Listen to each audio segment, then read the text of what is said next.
Hey guys, it's Rick here. How you all going? I hope you're doing well. Today I want to talk to you today about the new Nike Mercurial 15 Vapor Elite football boots. Specifically, I want to talk to you today about the sizing issue that I had with these boots, and hopefully this may assist you in your next purchase of any Nike product line to do within football itself. So before I start anywhere, everything before you right now are boots that I've owned and that I've used. And as you can see, I'm a huge Nike advocate. From my runners to the left, from some of the going out shoes that I've got, to my football boots that I now currently have, and to the previous boots that I wore in the season before. Now, when it came to purchasing boots, every time I go to buy any sort of boot, I always look to see what the reviews are and what the people's comments are from people who have worn the boot, specifically with sizing, because I always find sizing is pretty much the hardest thing you can possibly do, especially when you're buying online, because you're not going to feel it for yourself and everyone's foot's a little bit different. But generally speaking, these runners that I've all had throughout the last 3 to 4 years, and I'm a 33-year-old male right now, or 32 turning 33, kind of showcase the fact that my foot isn't going to get any bigger or any smaller anytime soon. All these shoes, the first three on the left, are all 8.5. They're all 8.5, specifically, when I say 8.5, it's 8.5 US. I just had to double check that. So when I bought my Mercurial 15s, I obviously bought a size 8.5. But what I found was that they were extremely small for my foot.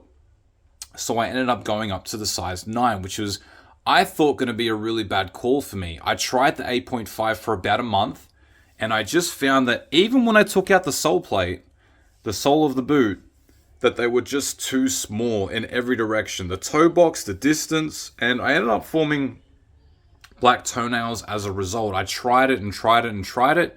It just wasn't working. And everywhere that I read, from all the reviews, the YouTube people who were reviewing the boots, all the questions are usually like, well, what size did you get? And everyone was like, true to size, true to size, true to size. It just didn't work for me. And what I wanted to showcase today, and I can always put up the boots side by side with each other, and maybe that will give you a bit of an indicator, but I think the actual sole of the boot by far will give you the best indicator as to the sizing difference between these boots. So these first three that I have, I didn't pull out the Vomeros because they're a bit glued in. I didn't want to stuff the shoe up. But these first three that I have are all 8.5. And if you line them up, right, these are my most recent runners, the Vomero 16. And if I put them side by side, you can immediately tell that the 8.5 and the Mercurial 15s is extremely smaller. Now, when I lay them over, look at the size difference of that. And runners, in a similar fashion as soccer shoes, you should be generally buying the same size. True to size or true to your feet size, because you're going to be running in them. You don't want them to be slipping. You don't want them to be wearing them as if they're clown shoes. You basically want to wear them as if they're going to be out the door ready to go. Soccer boots on the same size, these ones these days, with the material that they're made of, don't have a lot of break-in space like they do from 10 to 15 years ago. So you need to be buying shoes that are ready to go. But as you can see, the 8.5 versus the 8.5 is significantly different. And that is consistent. Now, if I grab my other runners, same story here. Look at that. These are both 8.5, both Nike shoes, but considerably different. Now, when I actually get the 9, because it's the size 9 over here, and I line them up, even the size 9 is a little bit shorter than my boots, but they're a perfect fit for me, which is extremely odd that I found. And the other thing is, the Phantom's 9, that's also a 9 in US, is also significantly, I wouldn't say significantly, but it's a little bit longer depending on the camera angle that you're looking at it.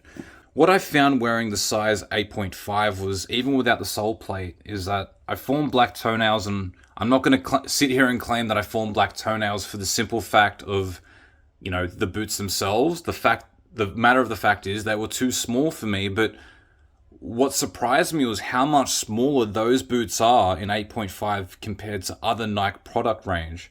Now, the thing that I did notice is when you jump from, I'll put the 8.5 on the left, this is the right-hand boot, to the 9, the actual shape of the boot around the toe box, the width, this is the 9, the width of the toe box becomes significantly wider as well.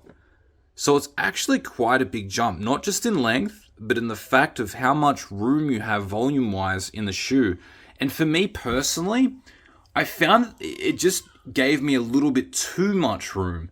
It is such a fine line between getting the perfect boots that are gripping exactly how you want them in the grass, and then having boots that are just too small. It's such a fine line. I've found that if I was to get shoes, I'd want the size in between, which would be a US 8.75, but obviously that doesn't exist. What I have found though is that if I wear thicker grip socks, it does fill in the boot that little bit much better, and I don't have to remove the sole plate to wear these. These are perfect the way they are.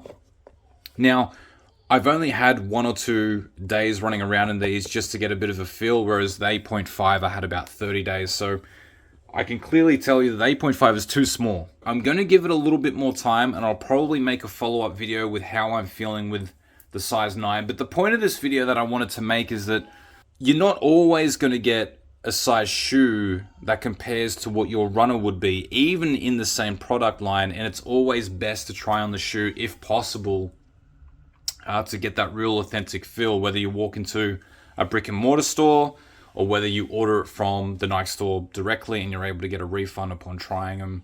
That could work as well. But I really wanted to put that out there because it was slightly frustrating for me, to be honest, to have such a clear difference in size of shoes.